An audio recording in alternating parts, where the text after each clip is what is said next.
हरे कृष्ण। श्रीमद् भागवतम का 11वां अध्याय। ओम नमो भगवते वासुदेवाय नमः। द्वारका में श्री कृष्ण का राजोचित स्वागत। सूत जी कहते हैं, श्री कृष्ण ने अपने समृद्ध आनंद देश में पहुंचकर वहाँ लोगों की विरह वेदना बहुत कुछ शांत करते हुए अपना श्रेष्ठ पांचजन्य नामक शंख बजाया। भगवान के होठों की लाली से लाल हुआ वह श्वेत वर्ण का शंख बजते समय उनके कर कमलों में ऐसा शोभामान हुआ जैसे लाल रंग के कमलों में बैठकर कोई राजहंस स्वर उच्च स्वर में मधुर गान कर रहा हो। भगवान ने शंख की वह ध्वनि संसार के भय को भयभीत करने वाली, उसे सुनकर सारी प्रजा अपने स्वामी श्री कृष्ण के दर्शन से लालसा से नगर से बाहर निकल आई। भगवान श्री कृष्ण आत्मा राम है, वे अपने आत्मलाभ से सदा सर्वदा पूर्ण काम। फिर भी जैसे लोग बड़े आदर से भगवान सूर्य को दीप दान करते, वैसी अनेक प्रकार से भेंटों से प्रजा ने भगवान श्री कृष्ण का स्वागत किया। सबके मुख कमल प्रेम से खिले उठे थे।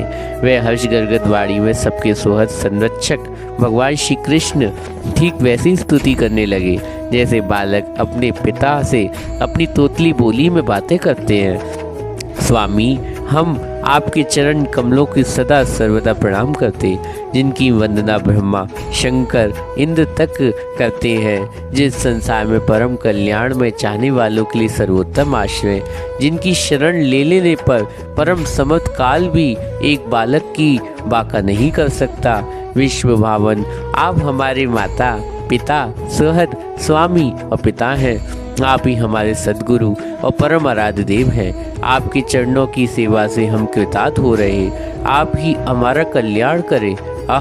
हम आपको पाकर सनाथ हो गए, क्योंकि आपकी सर्व सौंदर्यमय अनुपम रूप का हम दर्शन करते रहते हैं। कितना सुंदर मुख है, प्रेम पूर्ण मुस्कान से स्किन चितवन, ये दर्शन तो देवताओं के लिए भी दुर्लभ है। कमल नयन श्री कृष्ण, जब आप अपने बंधु बांधवों से मिलने के लिए हस्तिनापुर अथवा मथुरा ब्रज मंडल चले जाते हैं, तब आपके बिना हमारा एक एक क्षण कोटि कोटि वर्षों के समान लंबा हो जाता है। आपके बिना हमारी दशा वैसी हो जाती है जैसी सूर्य के बिना आँखों की। भक्त वत्सल भगवान श्री कृष्ण के प्रजा के मुख से ऐसे वचन सुनते ही अपनी कृपामय दृष्टि उन पर अनुग्रह वृष्टि करते हुए द्वारका में प्रविष्ट हुए। जैसे नाग अपनी नगरी भोगवती पातालपुरी की रक्षा करते हैं, वैसे ही भगवान वे द्वारकापुरी भी मधु भोज दशा अर कुकर अंधक और ऋषि वंशी यादवों से, जिनके पराक्रम की तुलना किसी से भी नहीं की जा सकती थी, सुरक्षित थी। वे पूरी समस्त ऋतुओं में संपूर्ण वैभव से संपन्न एवं पवित्र वृक्ष लता कुंजों से युक्त थी। स्थान स्थान पर फलों से पूर्ण उद्यान, पुष्प वाटिकाएं और एवं कीड़ावन थे। बीच बीच में कमल युक्त सरोवर नगर की शोभा बढ़ा रहे। नगर के फाटकों के महल दरवाजे, सड़कों पर भगवान के स्वागत का बंद दरवाजे लगाए गए। चारों ओर चित्त विचित्र ध्वजा पताकाएं फहरा रही थी, जिनके उन स्थानों पर धाम का कोई प्रभाव नहीं पड़ता था। उसके राजमार्ग, अन्य सड़कें, बाजार, चौक झाड़ बुहार का सुगंधित जल से सींचे गए और भगवान के स्वागत के लिए बरसाए हुए फूल फल अक्षत अंकुर चारों ओर बिखरे हुए थे। घरों के प्रत्येक द्वार पर दही अक्षत फल ईख जल से भरे हुए कलश, उपहार की वस्तुएं, धूप दीप आदि सजाए दिए गए। उदार शिरोमणि वासुदेव, अक्रूर, उग्रसेन, अद्भुत पराक्रमी बलराम, प्रद्युम्न, चारों देश जामवती नंदन सामने जब ये सुना कि हमारे प्रियतम भगवान श्री कृष्ण आ रहे, तब उनके मन में इतना आनंद उमड़ा कि उन लोगों ने अपने सभी आवश्यक कार्य, सोना बैठना और भोजन आदि छोड़ दिए। प्रेम के आवेग से उनका हृदय उछलने लगा। वे मंगल शगुन के लिए गजराज को आगे करके सत्व स्तयन पाठ करते हुए मांगलिक सामग्रियों से सुसज्जित ब्राह्मणों को साथ लेकर चले। शंख और तुरही आदि बीज बजने लगे और वेद ध्वनि होने लगी। यह सब हर्षित होकर रथों पर सवार हुए और बड़ी आदर बुद्धि से भगवान की आगमनी करने चले। साथ ही भगवान श्री कृष्ण के दर्शन के लिए उत्सुक सैकड़ों श्रेष्ठ वरांगनाएं, जिनके मुख कपालों से चमाते हुए कुंडलों की क्रांति पड़ने पर बड़े सुंदर दिखते। पालकियों पर चढ़कर भगवान की आगमनी के लिए चले। बहुत से नट नाचने वाले, गाने वाले, विरध बखाने वाले, सुत मागंध और बिंदी जन भगवान की कृष्ण के अद्भुत चरित्रों का गान करते हुए चले। भगवान श्री कृष्ण बंधु बांधवों, नागरिकों और सेवकों को उनकी योग्यता के अनुसार अलग अलग मिलकर सबका सम्मान किया। किसी को सिर झुकाकर प्रणाम किया, किसी को वाणी का आस्वादन किया, किसी को हृदय से लगाया, किसी का हाथ मिलाया, किसी को देखकर मुस्कुराकर भर दिया, किसी को केवल प्रेम भरी दृष्टि से देख लिया। जिसकी जो इच्छा थी उसे वही वरदान दिया।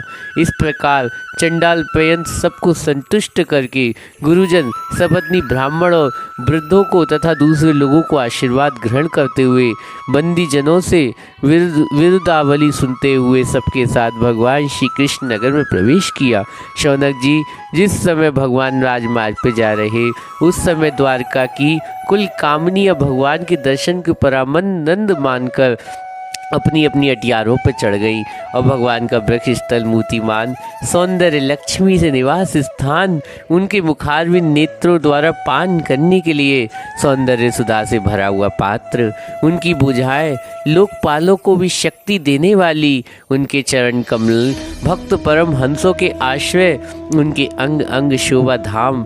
भगवान की इस छवि को द्वारकावासी नित्य निरंतर निहारते रहते, फिर भी उनकी आंखें एक क्षण के लिए भी तृप्त नहीं होती। द्वारका के राजपथ पर भगवान श्री कृष्ण के ऊपर श्वेत छत्र का वर्ण का छत्र तना हुआ, श्वेत चवर डुलाए जा रहे, चारों ओर से पुष्पों की वर्षा हो रही। वह पीताम्बर वनमाला धारण किए उस समय वह ऐसे शोभामान हुए मानो श्याम मेघ एक साथ सूर्य चंद्रमा इंद्रधनुष बिजली से शोभामान हो। भगवान सबसे पहले अपने माता पिता के महल गए। माँ उन्होंने बड़े आदर से देव की और आदि सातों माताओं के चरणों में सिर झुकाकर प्रणाम किया। माताओं ने उन्हें अपने हृदय से लगाकर गोद में बिठा लिया और स्नेह के कारण उनके स्तन से दूध बहाने लगा। उनका हृदय हर्ष से बेहल हो गया और वे आनंद आंसू उनका अभिषेक करने लगी। माताओं से आज्ञा लेकर वे अपने समस्त भोग सामग्रियों से संपन्न सर्वश्रेष्ठ भवन में गए। उसमें 16,000 पत्नियों के अलग अलग महल थे। अपने अपने प्राणनाथ भगवान श्री कृष्ण को बहुत दिन बाहर रहने के बाद घर आया देखकर रानियों के हृदय में बड़ा आनंद हुआ। उन्हें अपने निकट देखकर वे एकाएक ध्यान छोड़कर उठ खड़ी हुई। उन्होंने केवल आसन को ही नहीं बल्कि उन नियम को भी त्याग दिया जिन्हें उन्होंने पति के प्रवासी होने पर ग्रहण किया। उस समय उनके मुख और नेत्रों में लज्जा छा गई। भगवान के प्रति उनका भाव बड़ा गंभीर था।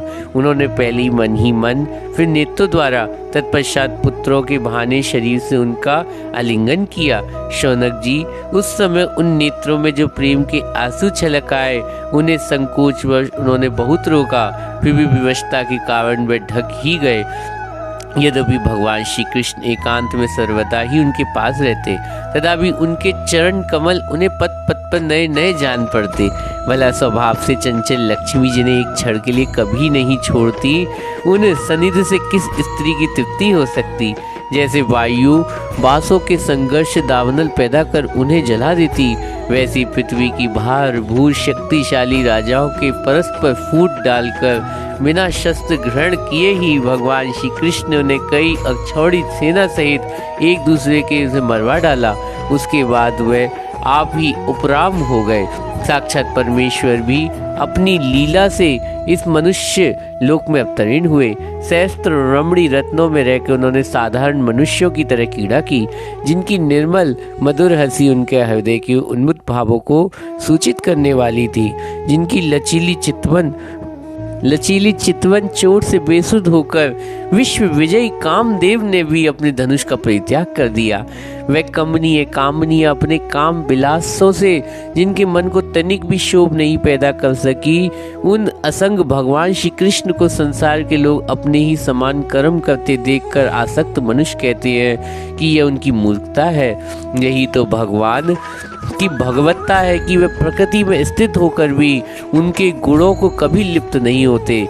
जैसे भगवान शरणागत बुद्धि अपने रहने वाले प्राकृत गुणों में लिप्त नहीं होती, वे मूढ़ स्त्रियां भी श्री कृष्ण को अपना एकांत सेवी और स्त्री परायण भक्त ही समझ बैठी थी, क्योंकि वे अपने स्वामी के ऐश्वर्य को नहीं जानती थी। ठीक वैसे ही जैसे अहंकार की वृत्तियां ईश्वर को अपने धर्म से युक्त मानती है। हरे कृष्णा।